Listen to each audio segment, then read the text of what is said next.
Oke, Assalamualaikum warahmatullahi wabarakatuh. Ketemu lagi di channel kita semua, channel perkameraan, perduniaan, lensa kamera dan lain-lain ya.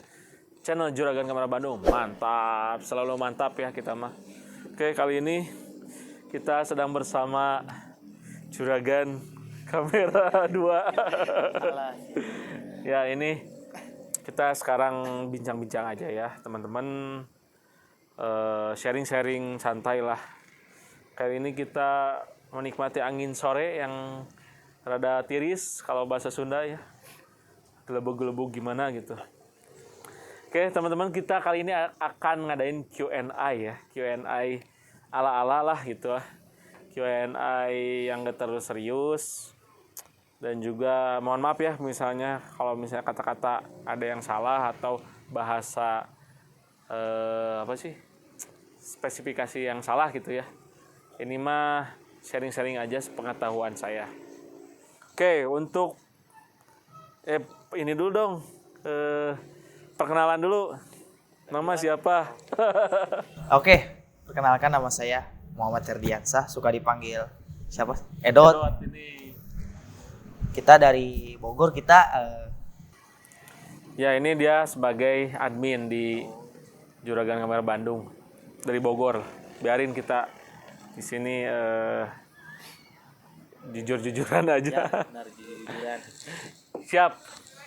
Pertanyaan yang pertama, Dot. Ya oke, kali ini kita mau nanya nih, kamera apa sih yang paling diminati untuk pemula gitu, awal-awal gitu, baru pengen fotografi atau apa yang lain? Kakinya. Bari kikian. Oke, kamera pemula ya. Ya. Banyak yang bertanya kayak kamera apa sih yang bagus untuk pemula gitu ya. Ya. Kamera apa sih yang bagus untuk pemula? Coba kita analogikan gini. Mobil apa sih yang bagus untuk pemula? Nah, pasti kan bingungnya jawabannya apa gitu. Iya, benar. Nah, ini harus diidentifikasi dulu. Dari segi pemula, dari segi ini pemula ya. Dari segi budgetnya berapa dulu gitu. Pemula misalnya budgetnya sanggup sampai 50 juta ya, kita kasih rekomendasi kamera yang sekitaran segitu gitu. Jadi dari segi budget dulu. Nggak bisa nggak bisa disamaratakan lah gitu. Tapi memang ada kamera yang khusus untuk entry level ada. Cuman seandainya sanggup membeli yang pro, untuk pemula juga nggak apa-apa gitu. Kenapa harus beli yang biasa gitu kalau misalnya bisa beli yang bagus sekalian gitu. Cuman memang kita harus pilih yang memang mudah digunakan mungkin ya untuk pemula. Jadi kalau menurut saya sih kamera yang cocok untuk pemula itu dilihat dulu dari budgetnya berapa. Terus pemulanya dia mau memulai dari dunia apa gitu, apa fotografi, apa videografi. Terus dia harus tahu juga seleranya kayak gimana, apa dia suka merek apa atau kamera jenis apa gitu. Jadi untuk pemula itu kamera yang satu dari segi budget bisa masuk itu harganya, terus dari segi kebutuhan juga cocok, dan juga dari seleranya itu mungkin. Tapi ada juga kalau dari segi kita keluar dari yang 3 itu ya, mungkin ada juga jawaban seperti ini. Kamera untuk pemula apa sih? Ya kamera entry level yang murah-murah, misalnya kamera entry level yang murah, yang mudah digunakan gitu. Contohnya apa tuh? Contohnya misalnya Tipe berapa? sekitar 2 jutaan ada 1100D kalau dari Canon, ada 1200D, ada 1300D, seri-seri yang 4 digit lah gitu. Seri entry level. Entry level itu kamera pemula gitu. Tapi ini ada dua jawaban ya. Yang tadi kan menurut tiga itu ya. Yang satu lagi berdasarkan kamera yang memang diperuntukkan untuk pemula gitu. Tapi kalau pendapat saya sih, seandainya pemula mampu untuk membeli yang kamera pro ya nggak apa-apa gitu. langsung yang bagus ya nggak apa-apa. Terus ngaruh gak sih kalau misalkan megapikselnya kurang atau gimana gitu? Ngaruh gak sih? Ya megapiksel. Kalau megapiksel sebenarnya kan itu lebih ke ukuran gambar ya. Gambar. Lebih ke ukuran gambar, bukan kualitas gambar.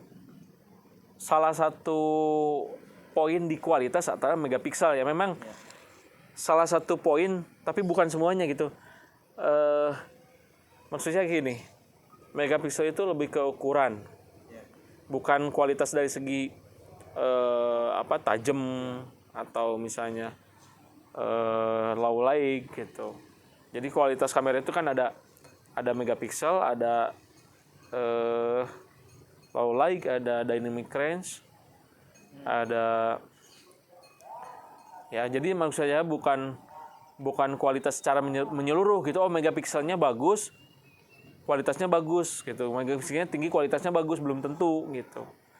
Malah ada ya kamera misalnya kayak A7 Mark II, A7S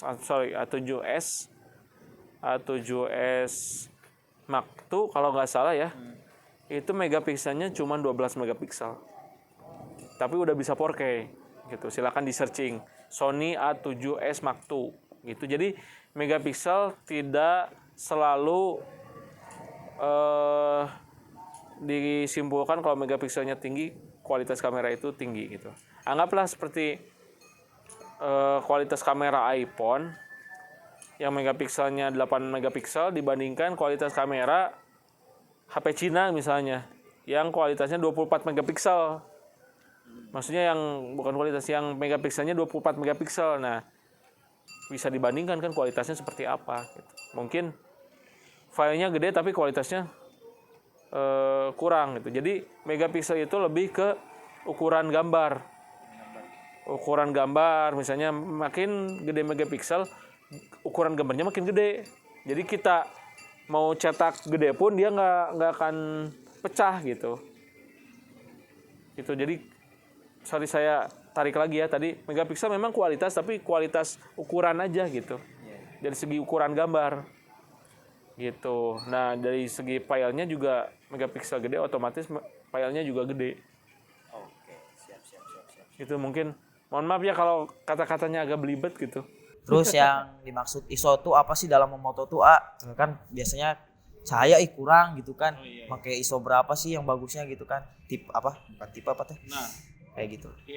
ISO ya atau ISO ya. ISO.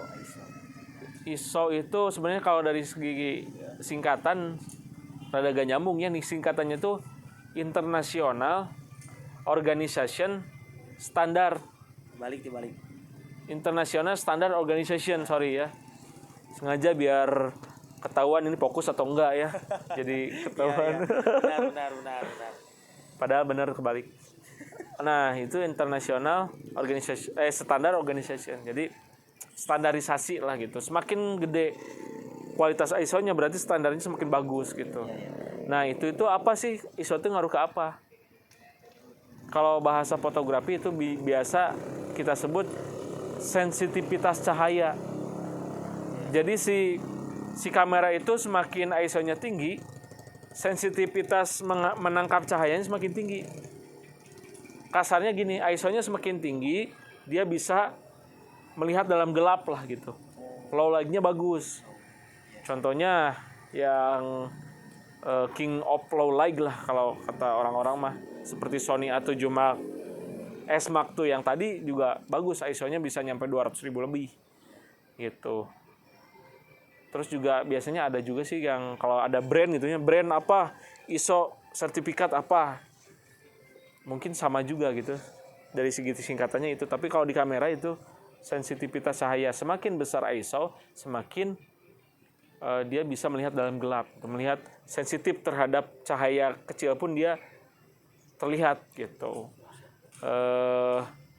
Dan juga ISO itu relevan dengan harga kamera. Biasanya yang harga kameranya mahal, ISO-nya juga tinggi gitu. Biasanya kalau harga kamera rendah atau kamera yang biasa, ISO-nya dia ditinggiin dikit langsung noise. Kalau kamera mahal mah biasanya ISO-nya main tinggi juga, tetap clear gitu, noise-nya minim. Itu sih. Nah itu yang ISO itu tergantung dari mesin kameranya gitu, si elektronikalnya.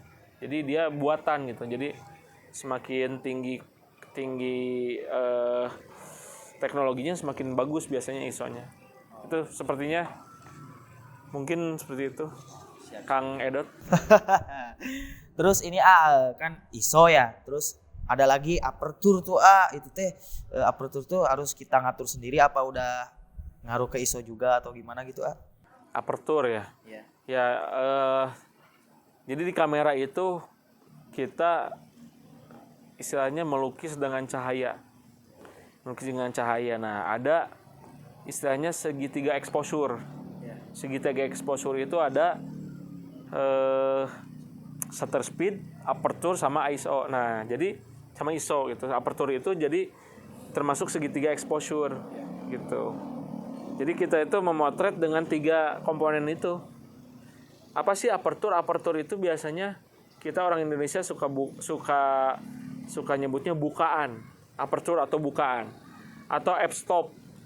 F-stop. Nah, biasanya kalau bahasa bahasa ilmiahnya di kameranya f-stop, aperture atau f-stop. Biasa di lensa itu ada f1.8, f2, f1.2. Nah, itu cara kerjanya sebenarnya di kamera itu ada blade ya.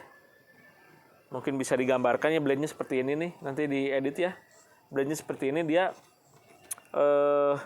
bisa mengecil, bisa membesar. Semakin besar bukaan, dia cahaya yang masuk semakin besar ke sensor. Cahaya yang masuk semakin besar, terus juga depth of file-nya semakin bagus, semakin tinggi lah, depth of file-nya semakin tinggi. Depth of file itu apa? Tingkat blur antara subjek dan background, depth of file teh. Kalau bahasa sekarang mah bokeh. Jangan diganti sama app ya. Hanya bahasa sekarang bokeh. Bokeh itu di kamera, iya. Jadi ngeblur gitulah menurang malah. Mencok orang Sunda mah ngeblur gitu. Banyak lah di HP juga sekarang bisa dibokehin. Jadi itu, jadi ngaruhnya tuh ke bokeh sama ke cahaya. Jadi semakin besar bukaan, cahaya yang masuk semakin banyak. Semakin kecil bukaan, cahaya yang masuk semakin sedikit. Nah, berpengaruh terhadap gambar. Semakin banyak cahaya semakin terang, semakin minim cahaya semakin gelap. Dan semakin besar bukaan, semakin bokeh gitu. Jadi itu aperture tuh beradanya di lensa. Dan itu bisa otomatis atau bisa manual, bisa kita atur sendiri. Gitu. Nah, biasanya kalau foto model biasanya bukannya gede. Kalau foto grup bukannya rada tinggi. Soalnya pengen jelas semua kan. Itu nanti kita bahas lah lebih detail lagi masalah aperture ini. Nah, perlu diingat juga angka aperture itu semakin rendah angkanya justru bukannya semakin tinggi. Semakin terbuka gitu. Bukan semakin tinggi. Semakin ya bukan gitu. Bukan. Contohnya Siap. lensa fix f1.8 sama f1.4 bagus mana? Bokeh mana? Bukannya lebar mana? Lebar yang f1.4. Kalau dibanding f1.2, lebar yang f1.2 gitu. Jadi biasanya ada f2, f1.8, f1.4, f1.2. Yang bokeh banget f1.1. Ada itu. Semakin bokeh semakin kecil angkanya dan semakin mahal biasanya harga lensanya gitu. Mungkin itu ya. Siap. Terus dari segi foto nih kan orang-orang kurang nih cahayanya, apakah diharuskan pakai flash walaupun siang-siang gitu Apa sesuai keadaan kondisi alam atau gimana gitu Nah, kalau fotografi sebenarnya yang alami gitu sebenarnya bagusnya sih tanpa flash. Itu yang benar-benar mengandalkan cahaya ilahi lah gitu. Benar-benar mengandalkan cahaya matahari, lebih natural gitulah, lebih natural. Tapi untuk misalnya foto-foto model atau pernikahan, prewed kayak gitu, banyak juga yang pakai flash biar rata gitu. biar terekspos. Misalnya kita mau si mukanya agak cerah, lebih detail, si flashnya ditembakin ke muka gitu. Jadi tergantung kebutuhan ya, tergantung kebutuhan. Cuman ada fotografer yang memang bilang kalau di alam ya lebih bagus memanfaatkan cahaya yang ada gitu, lebih alami lah. Tapi tergantung kebutuhan lah. Dua-duanya juga bagus asal kita pintar-pintar mencari angle-nya, mencari di mana cahayanya gitu, mencari waktu untuk memotretnya juga berpengaruh gitu. Jadi dua-duanya bagus, tergantung kebutuhan, mau pakai flash mau enggak. Contoh kalau malam hari kan ya otomatis harus pakai flash. Iya pasti. Kecuali kameranya yang bagus banget, bisa lensanya bukannya gede gitu. Itu menurut saya mah mungkin Oke. sok naon deui. Apalagi ya? Berarti kita tuh kalau foto ya atau video gitu, berarti harus lebih dari satu lensa ya. Apa sesuai kebutuhan kita aja, pengen moto ini misalkan kita tiba-tiba pengen moto yang jauh gitu. Kalau misalnya pemandangan kan gitu Ya itu tergantung kebutuhan dan tergantung budget. Iya sih. Kalau punya Sultan mah bebas gitu. Lensanya diperbanyak lebih bagus gitu. Jadi yang lensa yang bagus itu masing-masing punya tugasnya masing-masing. Untuk landscape lensanya yang wide ya, yang focal length-nya yang lebar. Untuk model lensa fix yang bokeh. Untuk yang jauh-jauh pakai lensa tele. Misalnya budgetnya minim, bisa juga lensa yang wide sama tele disatuin. Kalau kata orang Indonesia lensa sapu jagat gitu. Bisa ada yang focal length-nya 18-200 atau 18-300. Tapi tidak akan sebagus atau sedetail yang memang peruntukannya khusus. Misalnya yang tele khusus, yang fix khusus gitu. Ya tergantung kebutuhan dan budget lah gitu. Oke, siap Pak. Apalagi terus ya. Ini ya masalah lensa ya. Lensa sekarang tadi kamera ya, lensa. Kira-kira lensa STM sama lensa yang non STM tuh gimana bedanya? Beda bokeh atau beda apa gitu? Nah kalau ada bahasa STM atau bukan atau USM itu di Canon ya, bahasa-bahasa itu di Canon adanya. Sebenarnya itu tuh jadi di lensa itu ada teknologi autofokus, teknologi penggerak autofokus. Nah, jadi si USM atau singkatan ultrasonic motor itu berarti menggunakan motor yang memakai teknologi ultrasonic. Kalau STM step apa gitu lupa lagi saya, step ya bisa nanti diedit ya. Nah ini artinya di sini nih, step titik-titik motor lah. Itu menggunakan teknologi itu. Nah lebih bagus mana sih misalnya USM atau EFS atau yang biasa? Lebih bagus mana ya? Ada kelebihan dan kekurangan masing-masing. Kalau USM itu cepat dan masih ada suara motornya tapi sedikit. Kalau STM itu lebih hening sih, lebih hening dari segi suara motornya. Dan dia lebih nggak secepat USM gitu STM ini. Kalau yang biasa EFS kalau nggak salah ya, itu berisik kan, kalau fokus berisik dan lambat gitu. Jadi itu lebih ke sebutan untuk motornya gitu. Motor di dalam lensa itu ada motor penggerak untuk fokusnya. Kan kalau kita manual fokus mah dia diputar-putar sama tangan. Nah itu mah diputar-putarnya sama motor. Nah si motornya itu semakin bagus teknologinya, semakin hening dan semakin cepat gitulah istilahnya mah. Ada yang terbaru juga STM, USM STM itu apa? Oh Nano USM itu terbaru, cepat tapi lebih hening juga. Karena nano dia kecil motornya. Bukan nano ya. Permen itu mah. Siap. Oke, mantap Pak. Itu lensa ya.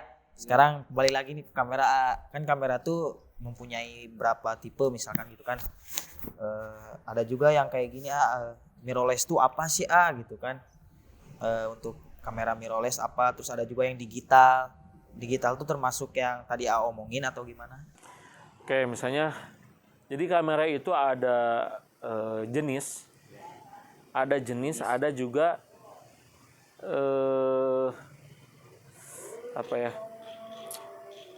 jenis sistem. Menurut saya bahasanya jenis sistemnya ya. Kalau zaman dulu sistemnya analog. Zaman sekarang digital. Gitu. Jadi semua kamera yang sekarang ya digital. Tapi orang kita itu biasanya nyebut kamera digital itu untuk kamera pocket.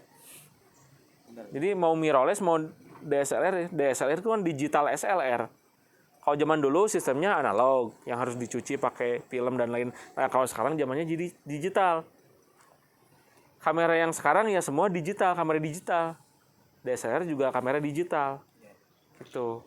Nah, kalau mirrorless itu jenis. Kamera itu ada beberapa jenis. Satu, pocket kamera pocket. Kamera saku ya, yang bisa masuk di saku. Ya, yang sering kita sebutnya kamera digital kalau kata orang sekarang mah. Kalau kata kita orang Indonesia mah itu kamera digital, padahal kamera pocket. Ya memang benar kamera digital. Ya basisnya digital, sistemnya berbasis digital. Gitu. Terus kamera action cam, kamera action seperti GoPro, seperti Xiaomi gitu. Jadi itu tipe-tipe ya, tipe-tipe jenis kamera. Pocket, action cam, terus ada lagi prosumer atau kamera zoom. Prosumer itu biasanya bentuknya seperti DSLR tapi si lensanya bisa dicabut. Dan kelebihannya dia ngezoomnya jauh gitu. Contoh Nikon P900, Nikon P1000, banyak tuh YouTuber yang kontennya ngezoom yang jauh-jauh gitu pakai kamera prosumer biasa disebutnya. Nah, kadang-kadang juga orang-orang kita salah mengartikan prosumer itu disebutnya DSLR. Banyak yang jual barang nyebutnya DSLR, Fujifilm Fine Peak, padahal kan itu prosumer jenisnya. Terus mirrorless dari namanya aja mirrorless. Less itu kan ya mirror tuh kaca, less itu kayak hilang gitu, less sugar gitu, tanpa gula. Berarti tanpa kaca, mirrorless itu tanpa kaca. Kaca apa sih? Kaca yang memantulkan ke viewfinder. Jadi nggak ada ruang kaca. Biasanya kalau DSLR kita buka ada kacanya, nah mirrorless nggak ada. Jadi dari lensa langsung ke sensor. Gitu. Ada telepon, biarin aja, kita skip dulu.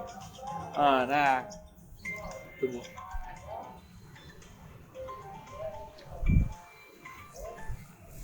Nah itu dari segi mirrorless. Terus DSLR apa sih? Digital SLR. Jadi penyempurnaan kalau dulu ada kamera analog SLR, nah sekarang digital SLR. Gitu. Siap. Jadi itu ada juga kan spy cam, kamera yang buat mengintai. Ada CCTV, itu juga jenis kamera. Kamera juga. Iya. Ada kamera yang disimpan di mobil. Banyak. Gitu. Jadi kalau mirrorless itu termasuknya jenis, kalau digital itu basis sistemnya. Iya, siap. Kayak apa ya? Kalau mirrorless itu motor mah matic lah. Matic, kalau DSLR motor gigi gitu. Mirrorless mah dihilangkan mirrornya, kalau motor matic dihilangkan giginya. Iya benar. Gitu. Oke, siap. Paling segitu kali ya. Satu lagi. Biasanya orang kan langsung foto ya, misalnya habis foto nih, naruh tuh sembarangan. Jadi udahnya teh pas pengen dipakai lagi ternyata burem, ternyata pas dicek ada jamurnya. Untuk penyimpanan yang baik untuk kamera tuh di mana ya? Nah, kalau yang ini ya masalah penyimpanan udah kita bikin tuh videonya. Di review dan cara penyimpanan Kamera di dry box. Dry box. Ada. Nanti kita sematkan ya linknya di bawah di deskripsi ya. Ya, siap. Itu nanti dibahas di video itu, silakan ditonton. Mungkin untuk Q&A hari ini cukup sekian ya. Cukup Dot? sekian ya, siap. Karena Terima juga- kasih banyak atas waktunya dan kesempatannya berikan saya untuk bertanya ya Ayah. Iya. Serius, oke. Oke, siap. Karena waktu juga udah mulai sore ya. Mulai sore menuju maghrib ini teh. Jadi ya terima kasih juga buat Edot ya. Sama-sama, terima kasih juga. Mudah-mudahan ada pengetahuan baru dan manfaatnya, walaupun banyak banget kesalahan pasti yang tadi saya ucapkan gitu ya. Mohon maaf banget karena saya juga manusia Siap. dan juga bukan fotografer profesional ya. Saya itu sebagai penghobi aja, penghobi kamera dan jual beli kamera gitu, sebagai pengalaman saya lah. Mohon maaf kalau ada kata-kata yang kurang salah. Kurang Kesempurnaan benar. hanya milik Allah, kekurangan hanya milik kita. Tetap Nah. di Dosia Show. Enggak. Oke, buat teman-teman yang belum subscribe nih, gimana caranya? Oke, untuk teman-teman jangan lupa komen, like, and subscribe ya teman-teman. Oke, di Juragan Kamera Bandung di sini nih. Oke, Siap. jangan lupa subscribe. Dan Instagram kita. Instagram kita @juragan-kamera-bandung, tempat jual beli kamera second terpercaya dan bergaransi aman 100%. Mantap tuh. Mantap, Juragan Kamera Bandung mantap pokoknya mah. Siap, langsung aja. Terima kasih buat yang udah menonton. Tetap semangat, tetap berkarya. Salam jepret. Assalamualaikum warahmatullahi wabarakatuh.